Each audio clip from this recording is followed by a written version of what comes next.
हमने आपको वोट नहीं दिया था, हमने आपको मतदान नहीं किया था, मगर हमने सोचा आपकी बातें सुनी थी कि यह आमदार सबका आमदार है और सबको लेके चलता है, सारे समाजों की सुनता है, सभी के काम करता है। हमने उसी की बात, वही बात को हमारे दिमाग में बैठाया और आपके ऑफिस में गए आए और साहब आपने हमारी बात को रखा और हमारे वार्ड के लिए, हमारे मोहल्ले के लिए आपने 1 करोड़ रुपए की निधि मंजूर की और कदम पांडे नगर में ये रोड बनाया जिसके ऊपर आज आपका सत्कार रखा है। मैं आपका तहे दिल से शुक्रिया अदा करता हूँ साहब। इस तरीके से वो सामने आने के उस तरुण के, उस नौजवान के अल्फाज थे और उसके बाद में वो बंदा बोलने लगा कि साहब यहाँ हमारे 500 घर है, यहाँ हमारे 500 घर है। आपको मैं बताना चाहूंगा साहब क्या इलेक्शन के आने वाले इलेक्शन के अंदर आपको 500 घर का मतदान करेंगे, हम पूरे 500 घरों का मतदान हम आपको करेंगे। मेरे दोस्तों, साथियों, बुजुर्गों, वो दिन आमदार डॉक्टर फारूक शाह साहब का इतना दिल खुश हुआ और हमने देखा वाकई में वाकई लोग कदम पांडे नगर के थे। उसी के बाद में आमदार डॉक्टर फारूक शाह साहब ने शहर में किस तरीके से विकास किए आप सभी को पता है। आज हम जिस रोड के ऊपर बैठे हैं आप हमें सुन रहे हैं, अल्हम्दुलिल्लाह ये भी आमदार डॉक्टर फारूक शाह साहब ने किया। आप उसी के बाद में कमलाबाई पुल का काम देखेंगे, कमलाबाई स्कूल के पास में पचछारी पुल का काम भी आमदार डॉक्टर फारूक शाह साहब ने किया। मेरे दोस्तों, एक हमारे शहर दुनिया में काले बंदर की बहुत चर्चा है जो जातिवाद करता है। आप सभी को पता होगा आमदार डॉक्टर फारूक शाह जातिवाद नहीं करते, वो काम करते हैं विकास की बुनियाद के ऊपर। अगर उन्होंने काम किया है तो उनको वोट करना। किया है कि नहीं किया है मेरे भाइयों? आमदार डॉक्टर फारूक शाह ने काम किए होंगे तो हाथ उठाओ। किए ना? आमदार डॉक्टर फारूक शाह साहब ने काम किए। मैं इन जातिवादों के लिए इस मंच के माध्यम से ये बोलना चाहूंगा कि मैं घर खामोश रहता हूँ तो गैरत मार डालेंगी, कि मैं घर खामोश रहता हूँ तो गैरत मार डालेंगी, अगर बोलूं सच तो हुकूमत मार डालेंगी।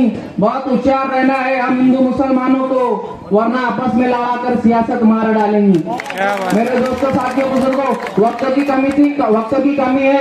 गुजारिश करता हूँ मेरे हिंदू भाइयों तक भी अगर मेरी आवाज जा रही होगी तो मेरे हिंदू भाइयों से भी मेरी गुजारिश है, इस मोहल्ले के जिम्मेदारों से मेरी गुजारिश है कि आपको 20 तारीख को सुबह में शहादत वाली उंगली से फजर की नमाज के बाद में आमदार डॉक्टर फारूक शाह साहब के पतंग वाले बटन पर इतना बटन दबाना कि ईवीएम खराब हो जाए। मेरे दोस्तों, साथियों, बुजुर्गों, और शहर दुनिया का विकास इसी तरह आपको जारी रखना है तो आमदार डॉक्टर फारूक शाह साहब को कामयाब करना है।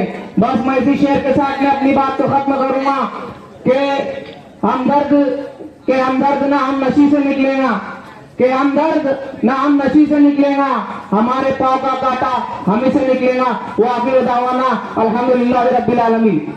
शहबाज भाई साहब यहाँ तशरीफ ला चुके हैं, हम इनका खैर मकदम करते हैं और कैसर पिंटर साहब से मैं गुजारिश करता हूँ कि माइक पर तशरीफ लाएं।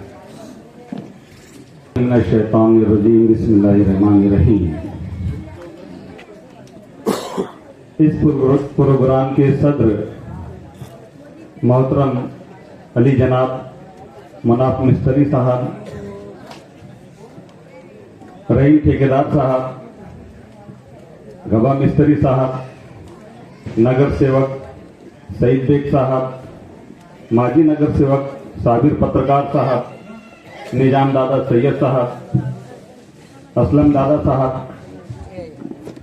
और इस प्रोग्राम में अभी अभी तशरीफ लाए जवा दिलों की धड़कन, बूढ़ों के दिलों का करार आमदार फारूक शाह साहब के बड़े फर्जंद मोहतरम अली जनाब शहबाज शाह साहब, मीनू भाई, सत्तार शाह साहब, तमाम जिम्मेदारान, दोस्तों और साथियों, कि जिंदगी दी है तो जीने का हुनर भी देना। क्या बात है, क्या बात। पाँव बख्शे है तो तौफीक के सफर भी देना, कि गुफ्तगू सिखाई तूने मैं तो गूंगा था, अब मैं जब बोलूं तो बातों में असर भी देना। अब मैं जब बोलूं तो बातों में असर भी देना। क्या बात है कौसर भाई। साथियों, दोस्तों, मैं आपको सलाम करना चाहूंगा, मैं आपको मुबारकबाद देना चाहूंगा। आपके मुत्तहिद होने को आपकी एकता के सबूत देने को कि आज से 5 साल कबल पहले आपने मुत्तहिद होकर, मुत्तफिक होकर आमदार फारूक शाह साहब को हिमायत की, आमदार फारूक शाह साहब को वोट दिया और उसके नतीजे में यह हुआ कि जब से हिंदुस्तान आजाद हुआ तब से लेकर अब तक पहली बार कोई मुस्लिम आमदार हुआ। और मैं मुबारकबाद देना चाहूंगा आप लोगों को, आपकी एकता को, आपके मुत्तहिद होने को कि आपने महानगर पालिका में भी उसी तरीके का मुजाहरा करते हुए 3 नगर सेवक यहाँ से दिए थे। और एक में कैसर अहमद, आपकी बहुत ही जद्दोजहद करने के बावजूद, बहुत कोशिश करने के बावजूद बहुत कम वोटों से रह गया था। बहुत कम वोटों से मैं 2 नंबर पे आया था, मैं हार गया था। लेकिन यकीन मानिए, जब आमदार फारूक शाह साहब चुन कर आए तो आमदार फारूक शाह साहब ने मुझसे कहा कि बेटा तू भले ही नगर सेवक नहीं है, लेकिन यकीन मान आज से तू मेरे लिए नगर सेवक है और हमारे लिए नगर सेवक है। और बड़ी जिम्मेदारी के साथ बताना चाहूंगा कि वो सिर्फ लफ्ज नहीं थे या वो सिर्फ जुमला नहीं था। आमदार फारूक शाह साहब ने जैसा मुझे कहा कि तू मेरे लिए नगर सेवक है, इन 5 सालों में वैसा कर भी दिखाया कि जब जब भी मुझे जरूरत पड़ी, मुझे कभी ये कमी महसूस नहीं हुई कि मैं नगर सेवक नहीं हूँ। ये आमदार फारूक शाह साहब की बदौलत हुआ था। आपने देखा, आप मुत्तहिद हुए, मुत्तफिक हुए और आपने आमदार फारूक शाह साहब के हक में वोट किया और आमदार फारूक शाह साहब मुंतखब होकर आए। एक तारीख बनी कि जब से हिंदुस्तान आजाद हुआ तब से लेकर अब तक पहली बार कोई मुस्लिम आमदार बना। वो सिर्फ और सिर्फ आपके मुत्तहिद होने की वजह से, आपकी एकता की वजह से, आपकी दुआओं की वजह से, जो हमारी माओ बहनों ने रोजे रखे, नमाजें पढ़ी, दुआ की, उसकी वजह से पहली बार हमें आमदार फारूक शाह साहब की शक्ल में मुस्लिम आमदार मिला। क्या बात है। मैं पूछना चाहता हूँ कि आमदार फारूक शाह साहब की आपने हिमायत की, आमदार फारूक शाह साहब को आपने वोट दिया, आमदार फारूक शाह साहब को आपने मुंतखब करके दिया, क्या आमदार फारूक शाह साहब ने आपके उस एक वोट देने का हक पूरा किया? मैं पूछना चाहता हूं कि आमदार फारूक शाह साहब ने आपके एक वोट देने का हक पूरा किया? इंशाअल्लाह सुम्मा इंशाअल्लाह आमदार फारूक शाह साहब ने हमारे एक वोट का हक अदा किया है। साथियों, हमने देखा कि जब से हिंदुस्तान आजाद हुआ तब से लेकर अब तक हमने देखा कि हमारे इकलौती इलाकों को दरगुजर किया जाता था। हमने देखा हमारे इलाकों में कभी भी आमदार निधि से काम क्या होता है ये हमें मालूम नहीं था। लेकिन पहली बार आमदार फारूक शाह साहब मुंतखब होकर आए और हमने देखा कि कितने काम आमदार निधि से होते हैं, ये हमें अभी मालूम पड़ा है। साथियों, मैं पूरे शहर का जायजा आपको नहीं बताऊंगा, मैं सिर्फ देवपुर की बात करूंगा। देवपुर में सबसे पहले आता है देवपुर कब्रिस्तान, जहां पर आपको, हमें और हमारे आबा अजदाद लेटे हुए और हमें भी वहीं जाना है। साथियों, देवपुर कब्रिस्तान की वो हालत थी कि हम लोग बैठकर सही तरीके से देर तक हम लोग इसाले सवाब भी नहीं कर सकते थे, ऐसी पोजीशन वहां की थी। हमें लगता था कहां से कोई मुजिर जानवर आकर हमें तकलीफ दे देगा। और आज आप देख लीजिए, नगर सेवक की वजह से और आमदार फारूक शाह साहब की वजह से कि आज वो कब्रिस्तान की क्या हालत है। आमदार फारूक शाह साहब ने गाय बगाए बार बार मोमिन कब्रिस्तान का जायजा लिया, मोमिन कब्रिस्तान में विजिट दी, मुलाकातें की और देखा कि इसकी जितनी खस्ता हालत है उतने ही हम इसको उरूज पर लाएंगे। और आपने देखा रोड का काम हो गया, लाइट का काम हो गया, वहां पर इस्तिंजा खाना और पाखाना बन गया और आपने देखा ब्लॉक का काम हो गया। हम अब वहां पर तादेर तक बैठकर इसाले सवाब कर सकते हैं। और आप अभी देख रहे हैं जुम्मे के अलावा भी कई लोग वहां जाकर बैठते हैं और इसाले सवाब करते हैं। साथियों, ये हमारे लिए बहुत बड़ी बात है। आपने नहीं भरा था और कौन आया था? 6 बजे से आमदार साहब आ गए थे। और ये जब पीछे पुल है, ज्यादा करीब नहीं है, बहुत ज्यादा दूर नहीं है, आप लोग बखूबी वाकिफ है। आमदार फारूक शाह साहब ने 6 बजे से आने के बाद उसको बैठ के तोड़वाया। वो जैसे ही वो पुल तोड़ा गया, सभी बस्ती का पानी धीरे धीरे खाली हो गया। और मैं बताना चाहूंगा कि वो जो समीर मिर्जा के घर के पास का पुल है साथियों, वो महानगर पालिका ने तोड़ा था और उस पुल का कोई पुरसाने हाल नहीं था। और ये बस्ती और उधर लाला सरदार नगर की बस्ती, ये बहुत बड़ी बस्ती है। वो पुल जोड़ता था, कई दिनों तक परेशानी हुई, कई दिनों तक तकलीफ उठाए तमाम तर लोगों ने, लेकिन उसको बनाने का काम किसी ने किया है तो वो आपके हमारे अंदर फारूक शाह साहब है। क्या बात है, क्या बात है। हमने देखा ये इलाके में ये रोड का काम हो गया और आगे भी रोड का काम हो गया, गौसिया मस्जिद के पास रोड का काम हो गया।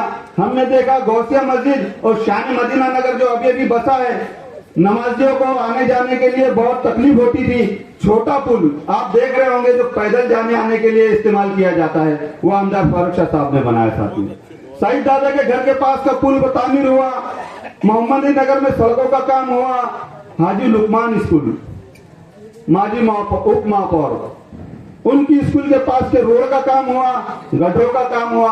आपने देखा तमाम तर काम आमदार फारूक शाह साहब ने किए। साथियों हमें चाहिए कि आमदार फारूक शाह साहब ने जो जो काम हमारे लिए किया, जो जो जद्दोजहद हमारे लिए की गई, वो कभी हम फरामोश नहीं कर सकते। और अभी एक फूल वाले, ये बीजेपी वाले नफरत बांट रहे हैं, क्या बात है। नफरत बांट रहे हैं जातिवाद भाषण करके, और आमदार फारूक शाह साहब मोहब्बत बांट रहे हैं मंदिरों के कंपाउंड वॉल बना के। क्या बात है, ये बहुत बड़ी बात है क्या साथियों। बात है भाई, क्या बात। हमने देखा हिस्ट्री में, माजी में हमने देखा कि कोई मुस्लिम आमदार दूर दूर तक नजर नहीं आता था आमदार के इलेक्शन में। आज आमदार फारूक शाह साहब फाइट दे रहे हैं, ये आपके लिए और हमारे लिए बहुत बड़ी बात है साथियों। अल्हम्दुलिल्लाह अल्हम्दुलिल्लाह आपकी एकता, आपका मुत्तहिद होना हमें फिर से नजर आएगा और फिर से आमदार फारूक शाह साहब मुंतखब होंगे इंशाअल्लाह सुम्मा इंशाअल्लाह। और वो फूल वाले नफरत बांट रहे भैया, ये कह के कि हम उजाड़ देंगे तुम्हारी बस्तियों को, तो मैं उन्हें एक शेर के जरिए कहना चाहता हूं कि लगेंगी आग तो कई घर आएंगे जद में, कि लगेंगी आग तो कई घर आएंगे जद में, यहाँ अकेले हमारा मकान थोड़ी है। क्या बात है, क्या बात। और सभी का खून शामिल है यहाँ की मिट्टी में, किसी के बाप का हिंदुस्तान थोड़ी है। साथियों दोस्तों, जहाँ पर वो है वहाँ पर हम भी है। हम मोहब्बत बांट रहे हैं और मोहब्बत बांटते रहेंगे इंशाअल्लाह ताला। आपसे ये दिल की अमी गहराइयों के साथ गुजारिश करता हूँ कि आने वाली 20 तारीख को जैसे आपने 2019 में मुत्तहिद होकर, मुत्तफिक होकर, बिना किसी लालच के, बिना किसी फायदे के आपने आमदार फारूक शाह साहब को वोट दिया था, हिमायत की थी, उसी तरह से आने वाली 20 तारीख को भी आप आमदार फारूक शाह साहब को हिमायत करेंगे, वोट करेंगे और आमदार फारूक शाह साहब को मंतब करेंगे, ऐसी मैं उम्मीद करता हूं। मैं आपसे ये पूछना चाहता हूं कि जब जब आमदार फारूक शाह साहब की जरूरत हमें पड़ी, आमदार फारूक शाह साहब हमारे कंधे से कंधा लगाकर खड़े हैं। अब जब आमदार फारूक शाह साहब को हमारी जरूरत है, क्या हम भी आमदार फारूक शाह साहब के साथ कंधे से कंधा लगाकर खड़े रहेंगे? शहादत की उंगली ऊंची करके, हाथ ऊंचा करके गवाही दीजिए इंशाअल्लाह सुम्मा इंशाअल्लाह हम भी आमदार फारूक शाह साहब के साथ खड़े रहेंगे। इतना कहकर मैं अपनी तकरीर खत्म करता हूँ। अस्सलाम वालेकुम रहमतुल्लाह। अस्सलाम वालेकुम। आज के जलसे के सदर स्टेट रहमान, सभी जाने माने इमाम की बड़ी हस्तियां, आमदार साहब के बड़े सुपुत्र शहजाद भाई, यहाँ पर सुनने के आए हुए मेरे तमाम बुजुर्गों दोस्तों और जो घरों के अंदर सुन रहे मेरी पर्दा में से माँ बहनों, बुजुर्गों दोस्तों, बहुत सारी बातें अभी हमारे पहले के जो मुकर्रिर थे उन्होंने आपको बताई।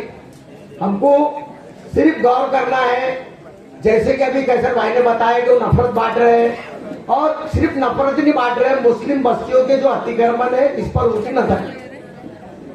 अनूप अग्रवाल जो है मुस्लिम बस्तियों पर इनकी नजर है कि भाई जब भी इनका आमदार चुनकर आएगा या खुद चुनकर आएगा तो मुस्लिम बस्तियों को कैसे नुकसान पहुंचाएगा। इन्हें ऐसे ही एक पहले काम किया, 12 पत्थर के मुसलमानों के दुकानों को तोड़ा, कुछ मुस्लिम बस्तियों के जो अतिक्रमण थे घर थे उनको तोड़ा, और इनका नजरिया यही है कि धुलिये की जो शांतता है वो भंग हो जाए, धुलिये के अंदर माहौल खराब हो जाए, धुलिये के अंदर हिंदू मुसलमान हो। और वो जो कह रहा है कि हमको मुसलमानों के वोट नहीं चाहिए, मुसलमान तो वैसे भी उसको वोट देने नहीं वाले, लेकिन हमको हिंदू भाइयों के वोट चाहिए, क्योंकि मैं फिर से दोहरा रहा हूं, हमको हिंदू भाइयों के भी वोट चाहिए, क्योंकि हमारे आमदार साहब ने 5 साल काम करते वक्त ना हिंदू देखा ना मुसलमान देखा, सबके बस्ती में देखा।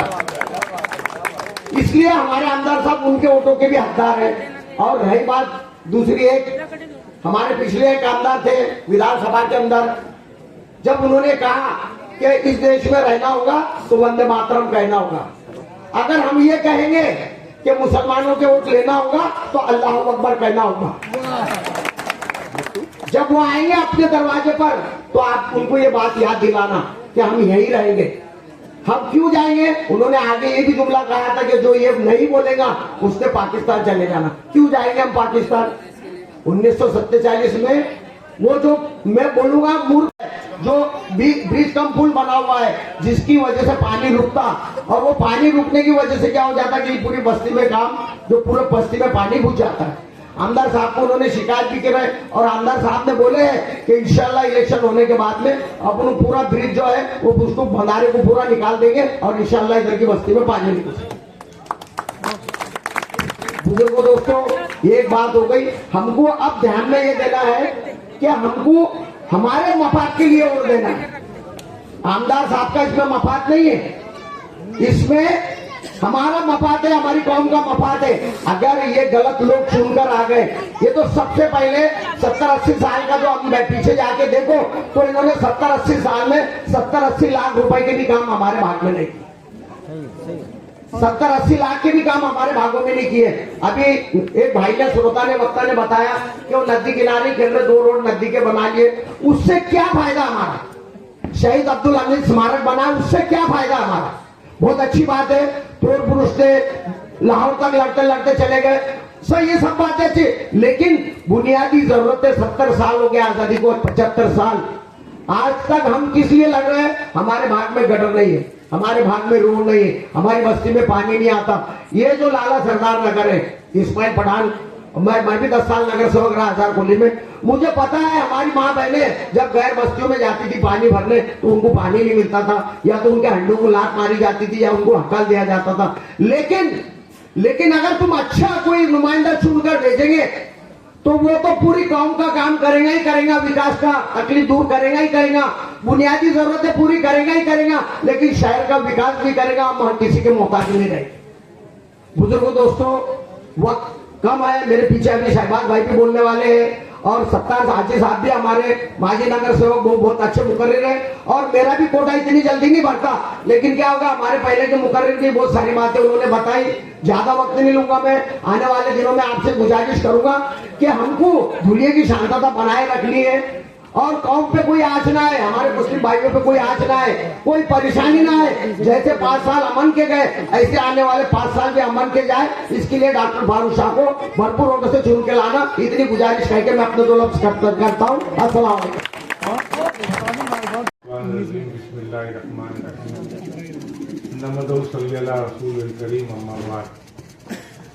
आज की इस कॉर्नर मीटिंग के सत्र, आज इस कॉर्नर मीटिंग के अंदर आप लोगों से गुफ्तगू करने के लिए आए हुए आमदार साहब के बड़े साहबजादे शहबाज शाह साहब, माजी नगर सेवक, साबिर पत्रकार साहब, कैसर पेंटर साहब, डाइस पर बैठे हुए तमाम नौजवान दोस्तों, बुजुर्गों और साथियों, मैं सभी का नाम लेना चाहता हूं, लेकिन वक्त की नजाकत को देखते हुए मैं माजरत चाहता हूं। दोस्तों, आपसे मुद्देवाना गुजारिश ये करना चाहता हूं कि अल्लाह तबारक ताला ने फिर एक बेहतरीन मौका आप लोगों को अता फरमाया है, वरना तारीख हम लोगों को माफ नहीं करेंगी। 2019 में अल्लाह पाक के रहमो करम से नबी अक़दस सल्लल्लाहु अलैहि वसल्लम के सदक़े में आपने जो वोट दिया था, उसके तुफैल में आमदार फारूक हाजी अनवर शाह साहब आपके नुमाइंदे बनकर के असेंबली में गए थे और उन्होंने अल्लाह पाक के रहमो करम से 1800 दिनों तक के आप लोगों की खिदमत की।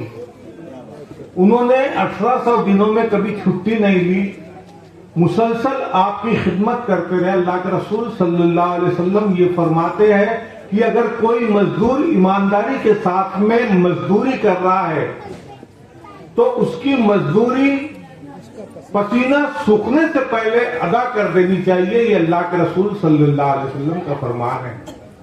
अगर आपको ये महसूस होता है, अगर आपने ये अपनी आंखों से देखा है कि आपके इन इलाकों के अंदर फारूक हाजी अनवर शाह साहब ने जिस रास्ते के ऊपर ये मीटिंग हो रही है वो रास्ता बनवाया, बहुत सारे इलाकों में काम किया, हिंदू मुसलमान सिख ईसाई बाबा साहेब के अनुयायी तमाम लोगों के इलाकों के अंदर काम किया। जहां पे कब्रिस्तान की दीवार की तामीर करवाई, वहीं शमशान भूमि के अंदर उन्होंने अग्नि डाक देने के लिए शव विच्छेदन वाहिनी भी लगवाई, उन्होंने इलेक्ट्रिक शव विच्छेदन वाहिनी लगवाई, उन्होंने बिजली पर चलने वाली लगवाई, समाज मंदिर का काम किया, दलितों के मंदिर का काम किया, मुसलमानों की कब्रिस्तान की तामीर का काम करवाया, स्कूलों की दीवार बनवाई, बहुत सारे काम उन्होंने किए। वक्त की नजाकत को देखते हुए मैं सिर्फ आप लोगों से और खास तौर से नौजवानों से ये कहना चाहता हूं कि आपकी आने वाली नस्ल हम लोगों का गिरेबान पकड़ करके ये ना पूछे कि जिस तरीके से 2019 के अंदर आप लोगों ने मुत्तहिदी का मुजाहरा किया था और मुत्तहिद होकर के फारूक हाजी अनवर शाह साहब को असेंबली में भेजा था, 2024 में अगर आप लोग चूक गए तो आपकी नस्ल आपका गिरेबान पकड़ करके सवाल करेगी, आपकी औलाद आपसे सवाल ना करे। इसलिए सब ये कह रहे हैं कि 95% लोग अल्लाह तबारक ताला के रहम करम से धुलिये शहर के आबदार फारूक शाह साहब को वोट देने वाले हैं, लेकिन 5% ये लोग समझते हैं कि सभी तो एक कुंडे के अंदर, राजा ने कहा कि कुंडे में सब ला करके दूध डालो पाव पाव से।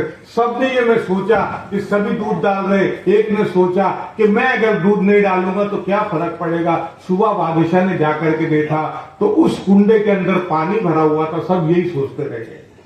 तो अगर आप ये सोचते रह गए कि पूरे हिंदू, पूरे मुसलमान, पूरे सिख, पूरे ईसाई बाबा साहेब के अनुयायी आमदार जनाब फारूक हाजी अनवर शाह साहब को चुन करके लाने वाले हैं, मैं अगर एक बंदा वोट देने के लिए नहीं गया तो क्या फर्क पड़ जाएगा। दोस्तों, इस गफलत में मत रहना।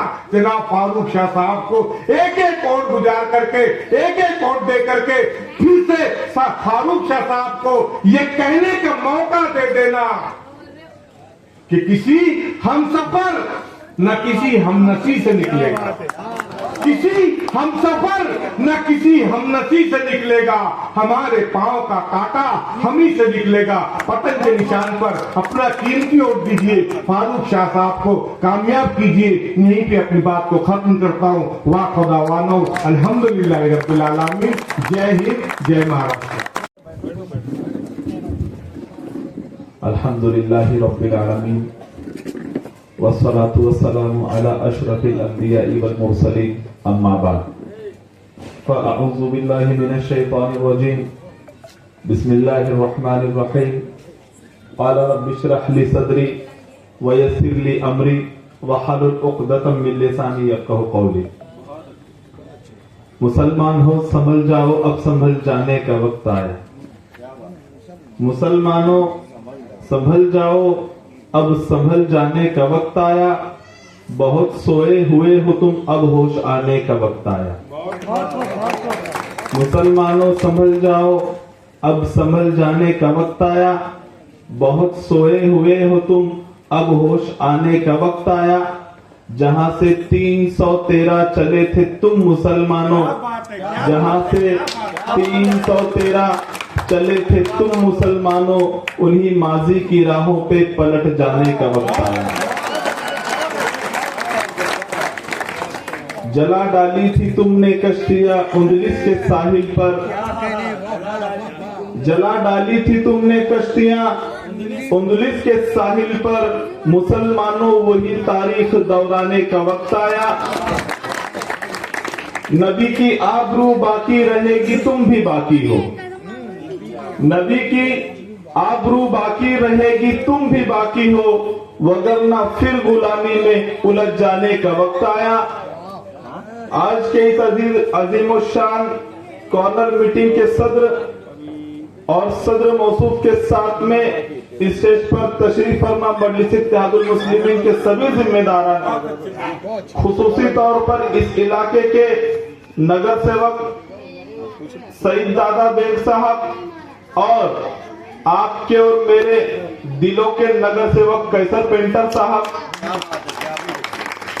माजी नगर सेवक जनाब अब्दुल सत्तार शाह साहब, माजी नगर सेवक साबिर पत्रकार साहब, उनके साथ में सभी जिम्मेदार, मेरे सामने बैठे हुए सभी बुजुर्ग, नौजवान दोस्तों, और जहां तक मेरी आवाज जा रही है, मेरी इज्जतदार पर्दानशीन माँ और बहनों, अस्सलाम वालेकुम वरहमतुल्लाहि वबरकातुहू।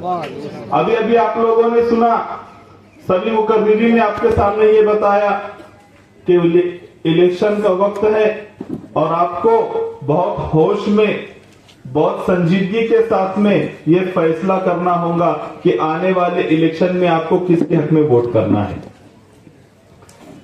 कुछ 3 कैंडिडेट सामने हैं जो प्रमुख तौर से इस इलेक्शन में है। एक तरफ वो लोग हैं जिनके बारे में हमारे बड़े भाई कैसर भैया ने बताया, जो नफरत बांट रहे हैं। आपको फैसला करना होगा कि आप वो लोगों को मदद करेंगे जो नफरत बांटने के लिए आपके दरमियान में आए, जो ये नारा लगाते हैं हिंदू समाज की वोट हासिल करने के लिए कि बटेंगे तो कटेंगे, और ये नारा लगाते हैं कि जो हिंदू हित की बात करेगा वही धूलिया पे राज करेगा। मैं उनको ये बताना चाहूंगा कि सबका साथ सबका विकास का नारा लगाते लगाते आप लोगों ने हिंदू समाज का विश्वासघात करने का काम किया।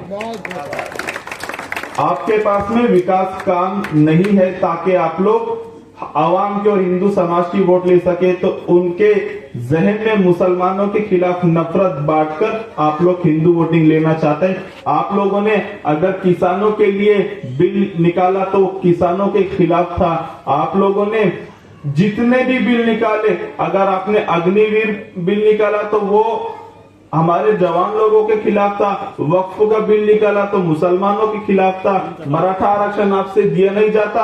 आपने शुरू से आखिर तक नफरत की राजनीति करी।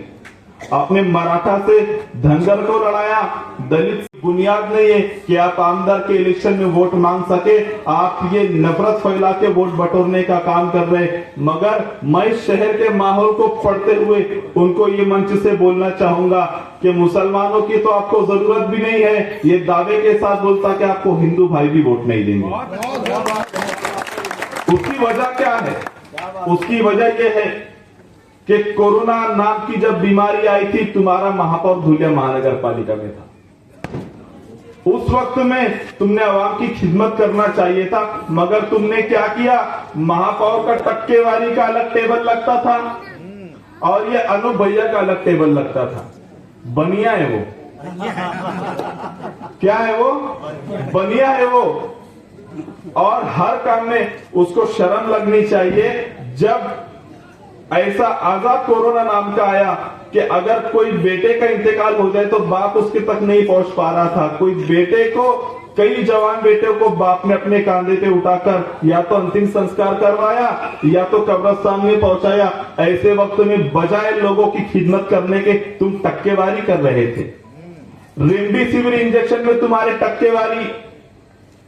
और मैं एक बात बताना चाहूंगा, जहां पे भी सस्पेक्टेड पेशेंट्स निकलते थे वो इलाके को सील किया जाता था। वो सील करने के लिए पतरे और बांबू लगते थे। ये इतने गिरे हुए लोग हैं, वो भाड़े के पतरे और बांबू में से भी टक्केवारी निकाले। ये बनिया है ये, मगर उसको ये नहीं मालूम अगर वो बनिया है तो हमारे पास में बनिए का दिमाग और मियां भाई की डेयरिंग दोनों।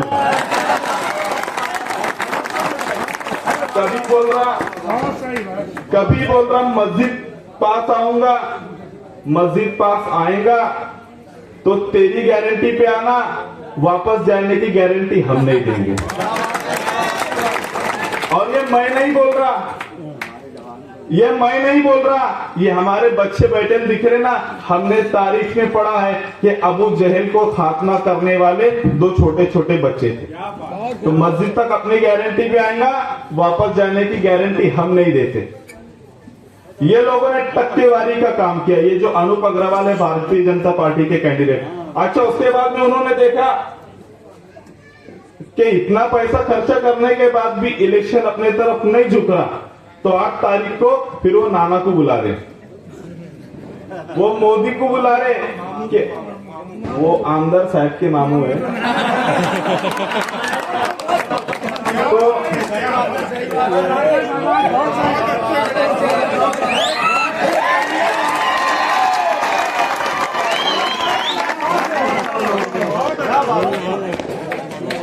और उनको ऐसा लग रहा कि नाना आ जाएंगे यहां पे आकर, वो भी कुछ हिंदुत्व की बात कर देंगे, वो भी हिंदू मुसलमान कर देंगे, वो भी मंदिर मस्जिद कर देंगे और उनके बोलने पे इसको वोट मिल जाएंगी। मेरे को आमदार साहब का एक डायलॉग हमेशा याद है, अनूप अग्रवाल तेरी औकात मंत्रालय में हमेशा पीछे के दरवाजे से जाने की है। ये धुलिया शहर के अवाम कभी तुझे ये मौका नहीं देंगी, तेरी हैसियत नहीं तू मंत्रालय में आमदार बन के आगे के दरवाजे से जाए। तू मुसलमानों के घरों पे बुलडोजर चलाने की बात कर रहा। अरे हिंदू मुसलमान क्या कर रहा, हिंदू समाज को भी शांति से रहने दे, मुसलमान समाज को भी शांति से रहने दे, 1 बाय 1 आजा। कभी बुलडोजर निकले लेकर तेरी ऑफिस से भी निकलेगा ना, तेरे को हमारे इलाके में भी घुसने नहीं दूंगा मैं। और याद रखना कि बुलडोजर का रुख किसी और तरफ भी हो सकता है। तो ये एक वो है जो नफरत बांट के इलेक्शन के मैदान में है। आपको बहुत होश से फैसला लेना है कि आपको किसको वोट देना है। दूसरे अनिल गोटे साहब हैं जिनको ये भी नहीं मालूम कि वोटिंग तक रहते कि नहीं रहते। क्या बात है, बहुत अच्छी। हमारे लोगों की वोट की खैरात पर 2-2 मर्तबा 3-3 मर्तबा आमदार बने। हमारे लोगों की वोटों की भीख के ऊपर आप असेंबली में गए और आने के बाद ये बोलते हैं कि इस देश में जिसको रहना होगा तो वंदे मातरम कहना होगा, वरना किसी और देश में जाओ।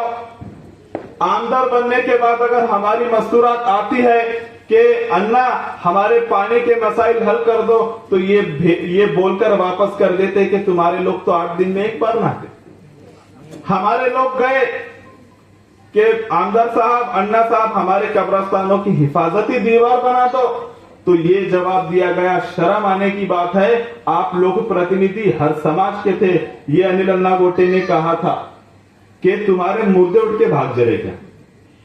गोटे ज्यादा से ज्यादा 15-20 दिन की जिंदगी बचेले अपनी। एक बात मैं तुझे सलाह दे रहा, एक बात मैं आपको ये समझा रहा कि ठीक है हमारे मुर्दों का हमने देख लिए और आज हम जाकर वहां पर तिलावत भी करते, हमारे मरहुमीन को इसाले सवाब भी पहुंचाते, हमने हमारा इंतजाम कर लिया। मगर जब आपको लेकर जाया जाएगा अंतिम संस्कार के हफ्ते और देखेंगे आप कि ये तो आमदार साहब की निधि से मशीन लगे, तुमने उठ के मत भाग जाना।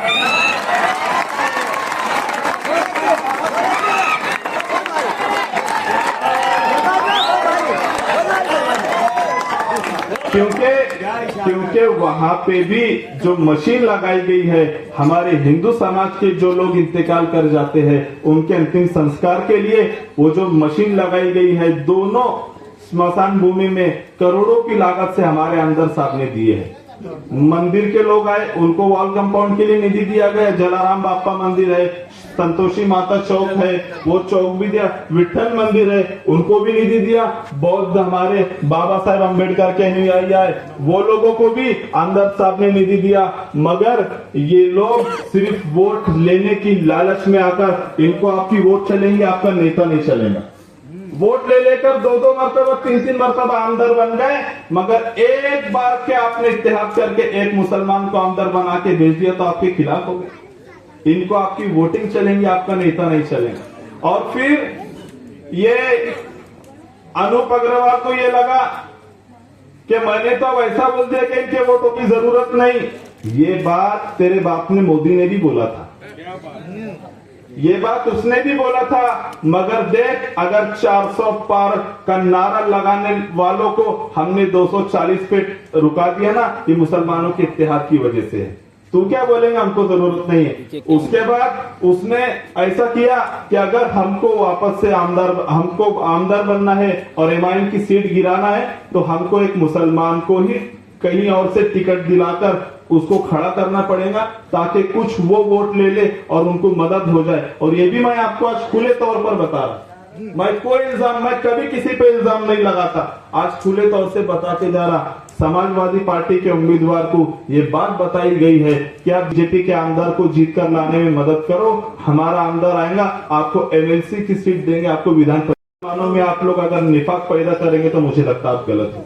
मगर आपको फैसला लेना है, ये इनकी चाल चल रहे हैं, आपको फैसला लेकर आने वाले वक्त में मुत्तहिद होना है और जनाब फारूक शाह साहब को वापस से आपकी खिदमत का मौका देना है। एक शेर के साथ में मैं अपने अल्फाज को समेटना चाहूंगा कि हरम पाक भी अल्लाह भी कुरान भी एक, हरम पाक भी अल्लाह भी कुरान भी एक, क्या हर्ज होगा जो हो जाएंगे मुसलमान भी एक। वाकिर वादावाना अल्हम्दुलिल्लाहि रब्बिल आलमीन।